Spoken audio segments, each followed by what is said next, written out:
Hi guys, in this video I'll show you how to move search bar to the top on the Safari browser on your iPhone or iPad. So how you can do it. Now if I open the Safari browser, as you can see, if I search anything, my search bar is at the bottom section. So if you want to move it to the top, so how you can do it. First of all, go back and open the settings. And once you open the settings, you will be directly inside the settings of your iPhone.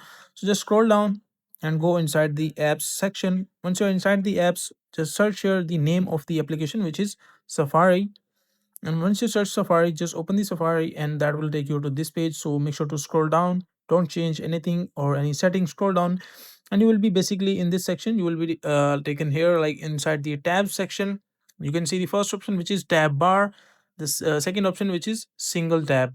Once you click on single tab, now that is the option where your search bar will be at the top of your iPhone. Now if I go back and again open Safari, as you can see, if I search anything, let's say Gemini, and my search bar is at the top. You are able to see it. The bottom section is clean from the search bar and it has shifted to the top.